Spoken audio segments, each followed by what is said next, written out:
심도 있는 전략, 금요일 이 시간은요. 다인경제 이승조 대표와 함께합니다. 어서 오세요. 예, 안녕하세요. 네, 금요일 뉴욕 시장은 3일 만에 반등에 나서주긴 했지만요. 이번 주 뉴욕 시장을 보면은 조정이 좀 깊었습니다. 일단은 이번 조정 좀 어느 정도 지속될지 여부가 가장 궁금합니다. 어떻게 보세요? 뭐 한 시간으로는 한 달? 한 달 정도 지속될 거다. 그러니까 50bp 올 초에 그게 불확실성이 제거돼서 그때쯤에 이제 제가 나오는 단어들이 어떻게 바뀌나 간단히 얘기해서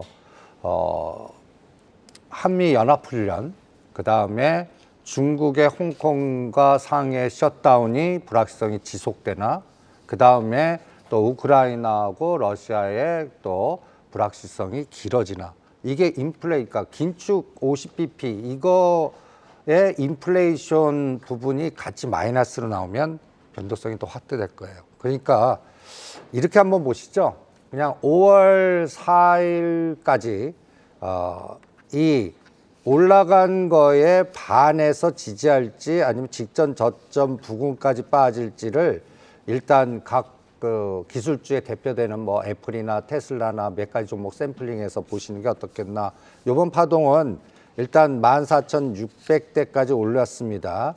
그러면 저는 이 오른 진폭을, 그러니까 하락폭의 딱 반 정도 가까이 올렸습니다. 그러면 이번에 상승폭을 이렇게 4등분 해봤어요. 그럼 딱 중심값이 13,600인데 어저께 장중에 여기를 공격하다가 돌렸거든요. 그러니까 요 제가 이렇게 좀 동그라미를 거놨는데 상승폭의 반 13,500에서 13,800에서 악재가 나와도 요런 밑골이 달리는 뭐라 그럴까요? 대반등 에너지가 계속 나와야 되는데 여기서 장대 음봉을 두들겨 맞으면 또 다시 12,500이나 13,000까지 한번 또 체크, 이렇게 이 선을 한번 검증해야 되는 그런 흐름이 나올 겁니다. 그거를 뭐 갖고 보냐? 우리 테슬라 갖고 요번에 1,150불까지 갔습니다. 요 에너지에 똑같이 970과 여러분들 요 수치를 잘 기억해 보십시오. 천슬라를 지지하냐 깨냐의 어떤 맥점인데 이 가격과 실제 오른 거의 중심이 920입니다. 그래서 만약에 테슬라가 1,000불 아래로 내려오면 바로 반등 해주면 그렇게 미국 증시가 크게 빠지지 않고 우리 지수도 변동성이 그렇게 뭐랄까요, 직전 저점을 공격하는 상황은 아닐 겁니다. 그런데 만약에 여기서 이 천슬라를 깨갖고 900불 초위까지 빠지면 이거는 생각보다 변동성이 더 확대되고 불확실성이 더 증폭되면서 아시아권 쪽에 뭔가 공격적 변동성이 또 한 번 나오니까 이거를 롱숏 전략으로 읽어내시는 게 더 필요할 것 같고요. 그 다음에 또 하나도 같이 봐주시기 바랍니다.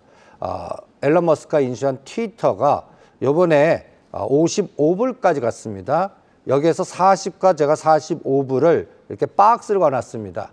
여기서 지지해주고 땡기는 에너지가 나오면 아니 그럼 트위터가 뭐가 영향인데, 저는 이 여기에서 또 빅데이터 단어를 간단히 얘기해서 11월 달 중간선거, 그 다음에 트럼프 대통령, 그리고 이거에 따라서 만약에 이 내부의 선거 문제를 외부의 불확실성으로 증폭하는 민주당의 싱크탱크의 전략이 나오면 또 아시아권의 변동성은 더 확대되기 때문에 이 테슬라하고 트위터 요 주가 두 개 가지의 에너지 갖고 전체 글로벌 상황의 전체의 부를 해석해 보는 것이 어떻겠나. 그래서 결론은 한 달간 고생할 것 같아요.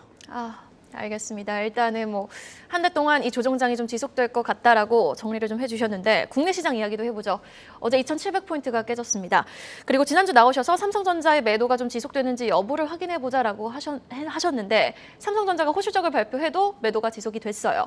그리고 또 어제 장 마감 이후 LG엔솔도 실적을 발표를 했는데 호실적을 발표했음에도 그동안 또 상승했던 LG에너지솔루션이 이제 좀 다시 숏바스켓에 편입이 되는지 여부를 체크를 해보자고 하셨죠. 외국인들이 지금 돌아오지 않고 있습니다. 수급적인 여부도 좀 체크를 해볼 필요가 있는 것 같은데 어떻게 보세요?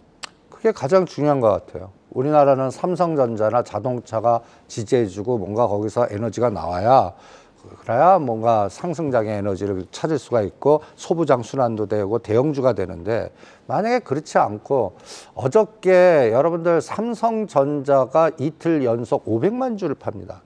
어저께 실적 그렇게 서프라이즈 실적이라고 저는 보거든요. 그렇죠. 그런데 580만 주를 때려요. 그러면 저는 뭐가 더 가깝냐? 주먹이 더 가까운 거야. 그러면 이 상황이 언제까지 지속되는가는 이건 인간이 아닙니다. 기계 군단이 계속 숏을 걸고 있거든요. 그럼 왜 걸까라는 걸 깊게 생각해야 됩니다. 이거는 한국 시장에서 간단히 얘기해서 미국 시장과 한국 시장, 전 세계 시장을 놓고 봤을 때 일단 이렇게 제가 맥점을 잡아봤습니다. 4월 14일, 5월 12일 이 두 가지 코스에 어디까지 이 삼성전자 매도 이 합성 공격을 하는지 이게 들어와야 됩니다. 차익. 삼성전자 매수 선물 매도하더라도 이 에너지가 차익 매수 에너지가 들어와야 되는데 계속 매도랍니다. 그리고 이 흐름이 여러분들 이게 전번 주 제가 금요일 날 보여드린 수치입니다. 여기 2월 17일 여기까지가 5조가 딱 2조 8천억 확 줄었죠. 네. 일주일 지났는데 여기서 1조가 또 줄었습니다. 매도 규모는 줄었네요. 그러니까 11월 12일부터 계속 매수를 했어요. 2월 중순까지 5조요. 근데 그거를 지금 올려놓은 거를 추세로 한 게 아니라 계속 줄이고 있습니다. 근데 최근 일주일이 제일 많이 준 거예요.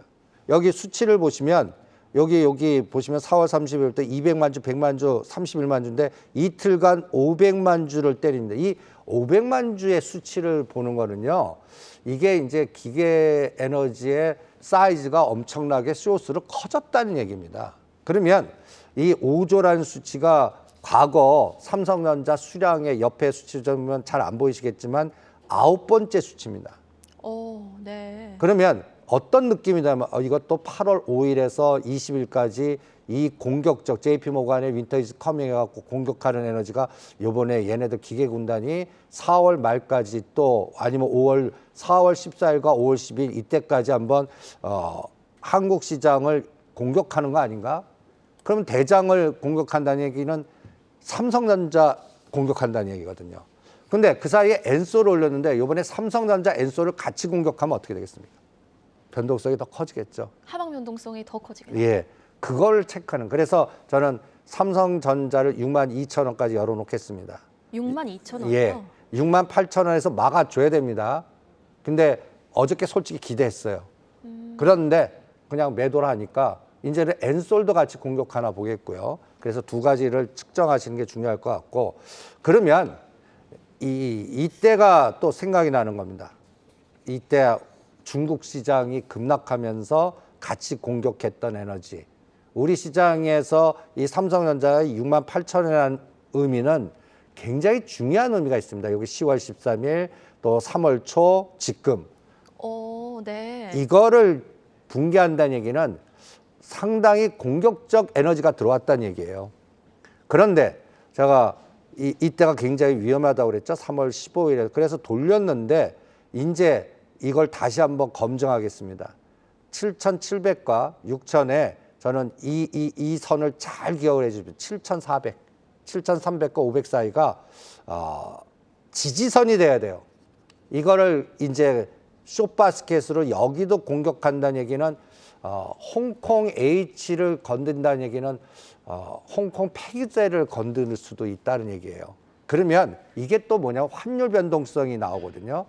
지금까지 그나마 다행인 거는 여러분들 이 공격할 때는 ETF에서는 우리나라를 공격하면 삼성전자 엔소 공격하지만 이 ETF, EM ETF도 같이 공격할 수가 있습니다. 네. 여기에 삼성전자가 세 번째 들어가거든요. 그러면 여기서 이제 걱정되는 게 41불에서 요번에 올려놨다가 제가 이 45불을 또 빨간 줄을 거놓겠습니다. 이거 깨서 42불 방향 가면 우리나라는 100에서 150이 부러집니다. 이게 또 지금부터 이달 말까지 체크해야 되고요. 엔솔이 근데 딱 4월 말에 이 락인 물량이 풀리는 기점이 딱 요 날이 또 걸려 있어요. 그러네요. 3월 10일부터 들어가서 이제 코스피 200의 엔솔의 영향력이 편입되면서 공격이 들어가니까 이 부분도 측정을 해야 될 것 같고요. 그래서 엔솔이 제가 40만 원 선을 또 딱 거놓겠습니다. 40만 원에서 어떤 악재 나와도 밑골이 달려야 됩니다. 이거를 공격하면 이달 말까지는 어쩔 수 없습니다. 대형주 맞고 간다. 그렇게 체크를 하겠고요. 그리고 그나마 아직까지는 공포는 아니라고 봅니다. 근데 공포가 확산되는 건 이제는 채권 쪽을 지금 환율은 괜찮아요. 환율은 좀 안정을 찾은 것 예. 같아요. 근데 이제 환율이 1244 직전 3월 10월 고점을 뚫으면서 국고채 급등하고 이러면 이게 어떻게 될까요? 이거면 갖다 해서 채권 팔아 주시고는 로테이션 개념도 없이 그냥 셀 코리아가 돼버리는 거예요. 네. 이게 최악의 시나리오니까 요거를 이달 말까지 검증을 해야 될 것 같습니다. 그래서 1,200원과 요 3월 15일이 그 여기가 딱 그 홍콩 증시 저점에서 딱 터닝한 자리였거든요. 지금 그나마 1,200원대와 1,240원에도 요 안에 갇혀 있어요. 근데 여기서 하루에 10원씩 움직이면서 아까 얘기한 채권과 주식에 동시 숏이 걸려버리면 이거는 뭐 어쩔 수 없어요. 맞고 간다. 그러면 이달 말이나 5월 달에 바닥 들어오고 다시 그 다음이 순환되니까 그러면 장은 어떻게 되겠습니까? 그냥 또 질 나쁜 종목주 순환만 나오고 그냥 시가상위 종목들은 이제 갖다 얘기해서 외국인이 차익 매수로 들어와야 되는데 안 들어오면 이런 변동성이 확대되는 거죠. 그래서 어저께는 거의 조 단위 매도가 나왔어요. 사물 쪽에서. 네, 우리가 그러더라고요. 오늘은 저 매수세가 들어와야 돼요. 현물, 선물 모두. 예. 근데 계속 매매 주체별 동향에 외국인, 금융투자, 연기금 매도로 꽂혀요. 그럼 어쩔 수 없습니다. 그러면 대형주 매매는 거의 뭐랄까 상반기 지나서 이제 찬바람 불 때 되는 거고 네. 4, 5, 6은 그냥 종목장으로 그러니까 제가 선수들만 가능한 장이다라는 생각이 들어서 그냥 선수장이다 이렇게 표현을 합니다. 오늘이 좀 굉장히 중요한 변곡점이 될 것 같네요. 그리고 삼성전자가 68,000원에서 어제 종가로 마감이 됐는데 68,000원이 무너지면은 일단 62,000원까지 하방 변동성을 열어둬야 되고 LG엔솔도 40만 원 선에서 좀 윗꼬리를 달아줘야 된다라고 지금 정리를 해주셨는데 자 그러면 대표님 계속적인 종목 장세가 전개가 될 것이다. 이렇지 못하면은 라는 전제를 달아주셨는데 사실 요즘 진짜 매매하기 힘들잖아요. 뭐 테마성 그것도 뭐 어디 인수한다라는 기업의 뭐 간단한 뉴스로서 이제 반짝하는 그런 테마성 뉴스로 종목들이 움직이고 있는데 사실 종목 장세 아이디어는 어디서 좀 중심을 잡고 가는 게 좋을까요? 그러니까 종목장일 때는 이것이 막 움직일 때 저것을 자꾸 생각하고 보셔야 됩니다. 미리 선점을 해야 된다는 건가요? 예, 그러니까 선수장이죠. 그러니까 초보자들은 아예 그냥 쉬시는 게 정답인 것 같고 여기서 또 이것에 휩쓸리다가는 당하십니다. 그러니까 제가 저것이 나올 수 있는 거를 그냥 빅데이터로 쭉쭉쭉 한번 풀어보는데 그러면 최근에 이것이 어떻게 형성됐나를 알아야 되거든요. 근데 쉬시기에는 또 초조하단 말이죠. 그런데 이게 또 가장 나쁜 시나리오가 종목장이 또 화려하잖아요. 그러면 좋은 종목 대형주를 팔아갖고 손절해서 이 종목을 따라가는데 여기서 잘 풀으면 모르는데 잘못되면 역사이클에 걸려버려요. 근데 대부분들 역사이클 걸립니다. 그러니까 제가 이런 분들만 가능해요. 한 전체적으로 어떤 이슈가 딱 들어올 때 샘플링이 3개, 5개가 확 들어와서 전체 2,000개 종목의 소팅 작업을 딱 할 수 있는 그러한 경험이나 체험이나 이런 것들을 몸소 겪으신 분들은 감이 오는데 이거 하나도 모르는 분들은 그냥 현장만 따라가게 돼 있거든요. 네. 그러면 안 됩니다. 그래서 먼저 현장을 한번 보시죠. 현장을 보시면 종합주가지수는 이번에 요 1월 20 엔솔이 상장됐을 때가 저점입니다. 이때가 엔솔이 고점입니다. 그리고 2,769까지 7% 올랐다가 지금 2,608, 90 정도. 그러면 절대 불가침이라는 게 제가 2,650이나 요 30에서 막아줘야 됩니다. 이게 이제 아까 얘기한 68,000원 깨면 돌리고 엔솔 40만 지지해주고 그다음에 그나마 네이버나 카카오나 현대차 기아가 그래도 좀 바닥 치고 올라와주는 20개 시가상위 종목들 중에서 그래도 롱이 있어야 돼요. 같이 소스를 다 걸리면 이거는 용변 재주 없단 말이에요. 네. 그거는 환율과 홍콩 증시를 보면 되는 거고요. 그러면 그 사이에 지금 3월 15일, 8일이나 3월 15일 날부터 이제 종목 환원인데 그때부터 움직인 종목들 한번 보시죠. 코스피 200에 KG 동부대처, 대한전선, 뭐 보험주들, 엔솔, SK케미칼 여기에서는 보험주하고요. 그다음에 M&A 관련주들입니다. M&A 관련. 여기에 딱 재밌는 거는 리오프닝이 없어요. 그러네요. 리오프닝은 오히려 하락에 꽂혀 있습니다. HMM이나 뭐 그러니까 벌써 뭔가 여기서 리오프닝 에너지가 줘서 거기서 대형주 지수 좀 올릴 수 있는 에너지가 있는데 여기서 형성이 안 돼요. 그러면 코스닥 보면 더 확실하게 나옵니다. 이거 다 쌍용차 이벤트 드라이브 전략 종목들만 쫙 나열돼 있어요. 네. 그러니까 어느 뉴스 이벤트에 응집되는데 여러분들 보시면 쌍방울 여기서는 신중하게 생각해요. 쌍방울이 그걸 갖고 갈 사이즈가 되냐? 안 됩니다. 그러면 지금은 이 SM그룹이나 KG그룹이 들어오는데 거기는 좀 사이즈가 돼요. 그런데 어저께 그 재료 뉴스 보고 KG 관련된 종목들 다 사셨으면 꼭지에 다 물으셨을 겁니다. 아우, 변동성이. 윗꼬리 딸. 근데 또 아이디어 급락을 해요. 눌림목에선 들어가줘도 돼요. 근데 이런 게 이제 분할해서 들어가야 돼요. 그러니까 요거를 2, 3천원 진폭으로 나눠서 들어가셔야지 나는 점을 맞추겠다는 때는 그거는 하면 안 됩니다. 이런 스킬도 필요하고요. 그래서 결론은 제가 이제 1분 정도 남았으니까 저것을 좀 얘기할게요. 저것이 뭡니까?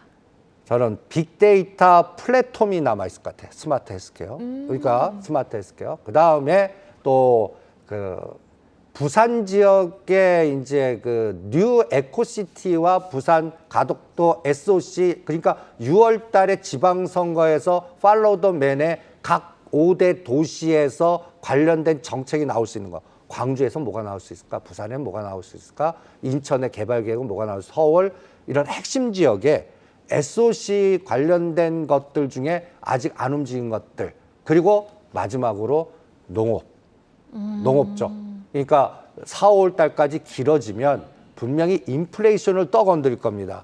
이게 이제 갖다 얘기해서 요새 그쪽 관련된 종목들이 뭐 그린 플러스가 올랐다 흔들거나 어저께는 구동양물산 이런 것들 TYM이 막 움직 이런 것들이 그러면 그쪽에서 순환 요 세 가지 물주기가 아직도 적어돼서 순환으로 남아 있는 것 같아요. 그리고 이미 급등한 종목들은 선수형이니까 따라가지 마시죠. 요새는 상 따잡았다가는 오히려 까꾸로 당한다. 오히려 급락했다 터닝 포인트를 거래량으로 보셔야 되는데 참 그거는 한 10년 이상 이 바닥에서 경험치에 체득치가 있으셔야 됩니다. 그러니까 그쪽은 욕심내지 마시기 바랍니다. 농업주라고 해서 사료, 뭐 런테마가 아니라 그냥 TYM, 대동, 뭐 그린플러스 같은 그런 뭐 농슬라 같은 그런 종목 오늘 선순환을 말씀하시는 거죠? 그렇죠. 그러니까 거기는 비료 사료도 들어가고 먹자도 들어가고 네. 뭐 그냥 종합적으로 그걸 딱 소팅할 수 있는 능력이 돼야 돼요. 예, 그렇게 체크해 드리겠습니다. 알겠습니다. 정부 정책 그리고 지역별 SOC 관련주 그리고 또 농업주를 좀 큰 맥으로 한번 삼고 지켜보자라고 말씀을 해주셨습니다. 다인경제 이승조 대표와 함께했어요. 오늘 말씀 고맙습니다. 네, 수고하십시오.